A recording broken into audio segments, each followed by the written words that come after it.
Hello, Pre-Calc Honors students. This is Ms. Orloff, and this is section 2.1, day 1, our lecture. I have 5 objectives that we're going to cover. So if you need to, pause the video and make sure you read through that. We're going to start with the definition of a polynomial function. Now, this will come up throughout your math career. When we define things, we'll say as long as it's a polynomial function, or a rational function is a polynomial function over a polynomial function. So you should really make sense of what a polynomial function is. So if we let n be the non-negative integer, and so we have all of these terms, a sub naught, that's how I read that, a sub 1, a sub 2, down to a sub n minus 1, and then a sub n. When I say non-negative integer, that means it could be 0 or positive. A sub n cannot equal 0. Okay, and so this is the structure of a polynomial function right here. And that is a polynomial function of degree n. We have a leading coefficient of a sub n. So our leading coefficient is attached to the term with the highest degree. The zero function f of x equals 0. So that's just a constant, right? So that's a horizontal line. It has no degree nor leading coefficient. So our first objective here is we're going to determine if the following functions are polynomials, and if they are, we're going to state the degree and the leading coefficients. And for those that are not, we're going to have to, not example, why not, explain. Explain why not. Okay, so our first one, take a look at it. All of our degrees are non-negative integers. So, yep, this is a polynomial function. Our highest degree is 6, so it's a degree of 6. And I'm going to use LC for leading coefficient is negative 5. So if we look at B, now this isn't in proper order, which means the degrees aren't in descending order, but so we have to look for that highest degree. I have degrees that are all non-negative integers, so I have a degree of 3, a degree of 1, and I don't have a degree there. So 3 is our highest degree, and yes, this is a polynomial, and it has a leading coefficient of 4. C. So if I look at C, I immediately see that this is a negative power, and they must be non-negative. So my answer is no, and that is because I have a negative power. At this time, I'd like you to pause the video and look at D, E, and F and make the decision if they are polynomial functions, if they are, what the degree is, what the leading coefficients. If not, state why. Okay, so the D is yes, we have that horizontal line. And if you need to think about that as 2x to the 0 power, so x to the 0 power is 1. So we could think about that. Some people might say it's a degree of 0, leading coefficient of 2, and some might say no degree. You could see CE is no, because I can rewrite the square root of x as x to the 1/2 power, and that is not a non-negative integer. It's not an integer. And F is yes, that is that 0 function, no degree, no leading coefficient. Function notation. I only use this for function. That's why it's called function notation. So if y equals f of x, therefore, I have the ordered pair x comma f of x. F of x means f is a function of x. That tells me x is the input value, f of x is the output value. Okay? So we're going to write the following as an ordered pair of a function. And so if I have 3 equals f of negative 2, remember, this tells me the input. What it's equal to is the output. So my ordered pair is -2, 3. Pause the video and do B and C. All right, check your answers out. We're going to move on. We're going to do, given the function f of x is a linear function, find the slope of the line using the given information. Now I'm moving pretty quick. This is pretty basic. This is stuff I feel we should be able to pick up on pretty quick, but if not, talk to your teacher. So if I have the ordered pair A f of A and B f of B, then the slope, which is the change in output over the change in input, so we have f of B minus f of A over B minus A. Okay, I want to be clear that that's equivalent to f of A minus f of B over A minus B. And so that gives me the rate of change of that linear function.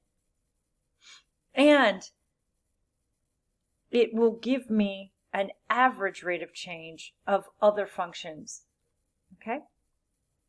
So, my first example, I'm going to find the slope between these 2 points, assuming that they're linear functions. And so I am going to go ahead and say my slope is 6 minus -1 over 2 minus 4. And I get -7/2. We're going to write the equation for a linear function f satisfying the given conditions. So I'm going to go ahead and start with, we need to find our slope. So I'm going to pause the video and find the slope. So I found the slope for A as 3/5. Now all we need to write the equation of the line is a slope and a point. And I have 2 points to pick from. I have this point 3, -1, or I can pick the point -2, -4. I want to refresh our memory on something. I would like to refresh our memory on point slope form. This time next year, you're most likely going to be in a calculus class, and we use point slope form more than any other form. So y minus y sub 1 equals m times x minus x sub 1. Why do we use it more than any other form? Because we're rarely told what form to put our equation of a line into. And if we have a point and a slope, boom, it's in there. And I don't want to make a mistake by cleaning that up and forgetting a negative or something like that. So let's go ahead. We get to pick any point we want. I'm going to pick this one right here. So I have y plus 4 equals 3/5 times x plus 2. Great. If you want to, if you had to, and solve this for f of x, so if you get a problem that says write an equation of the linear function in the form f of x, let's just say, like find f of x. Well, then now we need to get that isolated. I'd like you to pause the video and just see if you could get it into slope-intercept form. Okay, you see my slope-intercept form right here. Okay. I probably should have brought up, we could put the point slope form like this as well. And I hope you recognize that whether we use the blue or the purple, we would get to the same slope-intercept form. Pause the video and please do B. So in B, I was given the y-intercept and the x-intercept. So I did go right into slope-intercept form since I had the y-intercept. Let's move on to quadratics, the vertex form of a quadratic. Please pause the video and read all the information in the blue box. So I've highlighted key things for a parabola. We know the vertex is HK, the axis is x equals h. That's the axis of symmetry, where h, or the x-coordinate of the vertex, is the opposite of b over 2a. And if a is greater than 0, the parabola opens upward, and if a is less than 0, it opens downward, and this could be the A in vertex form, or I'm sorry, in standard form or in vertex form. We're going to start with something super basic and straightforward. I have the graph of a parabola. I'm going to find that vertex, and I'm going to just look over here, and I see that my vertex is 1, 2. That's my H, that's my K. The equation of the axis of symmetry, sometimes we just say the axis. That's this imaginary. It's an imaginary vertical line that goes through the vertex, and that's at x equals 1. Now, the equation of the graph, at this time, what we have is this. So you need to find that A. Some of you can look over there and think of transformations and figure it out. Great. But what if you can't? Let's come up with a solution for that. I'm going to take this point, 0, 4, and I've got to find A. So 4 is y, 0 is x, and k is 2, right? So we have that all plugged in. And we're going to go ahead and solve this for A. And you get that A is 2. So my equation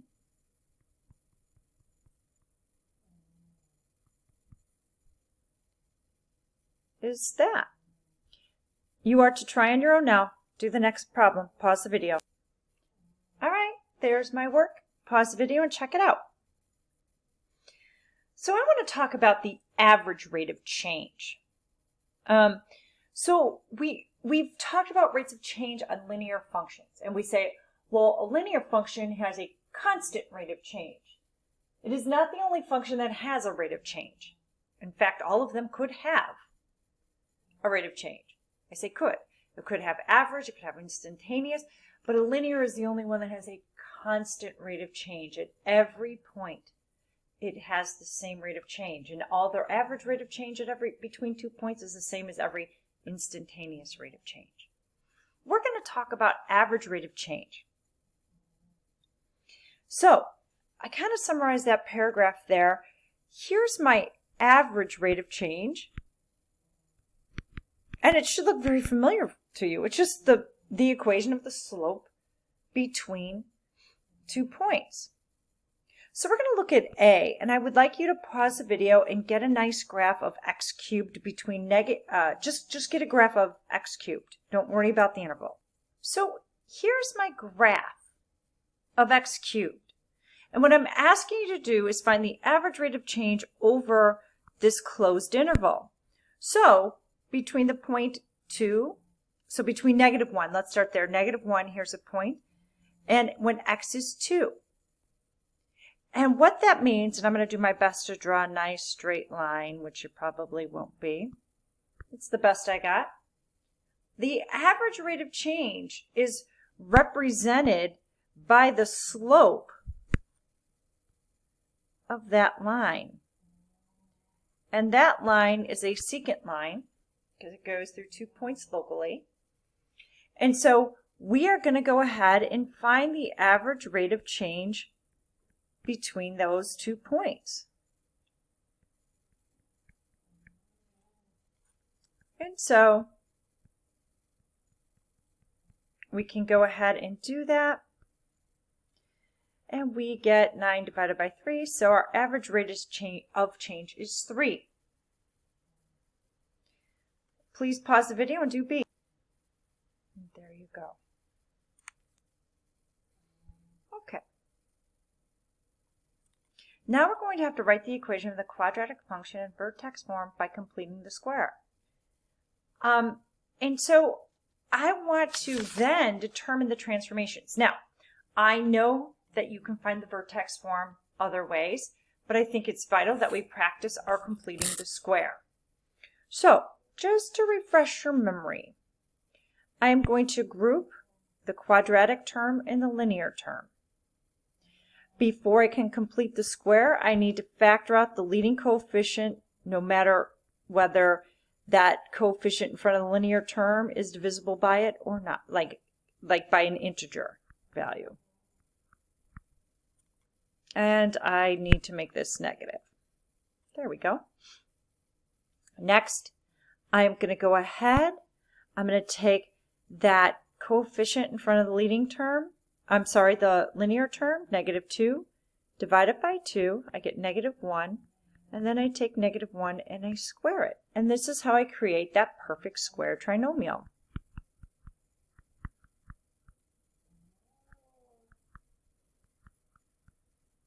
I need to balance my equation. I did not add 1. I added -3 plus 1. So what do I need to do on the other side? Well, if I have a -3 to make it 0, I need to add 3.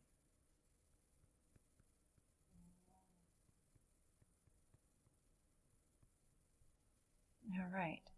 So the next thing that we asked you to do was for you to determine the transformations. Pause the video and do so. All right, so there's my transformations. 1 and 2, where reflection and a stretch or shrink are the only ones that are interchangeable. It doesn't matter which one comes first. Other than that, order does matter. So I wanted to have you try on completing the square, but I'm going to jump ahead to, is there another way without completing the square? Because this video is getting long, right? And so sometimes completing the square is the fastest way, and sometimes it's not. But here's what I'm going to do. Since I know that this is the form I'm looking for, I'm going to find the vertex of this guy. And the vertex is, I'm going to find the x-coordinate of the vertex, h, which is an x-coordinate. And that's the opposite of b over 2a. We haven't done an example using this yet, so I want to do that now. So the opposite of b is 4 over 2a. So our x-coordinate is 4, or our h. To find k, we need to plug that value back into the equation, that x-coordinate.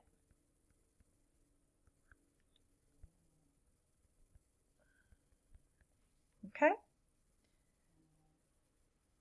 So I end up with 3. So hk is 4, 3. So at this moment, I can't forget a. But this a in standard form is the same as the a in vertex form. And I am done. Pre-Calc Honors kids, you are the best. Thank you for being so attentive, and I hope you all have a great day.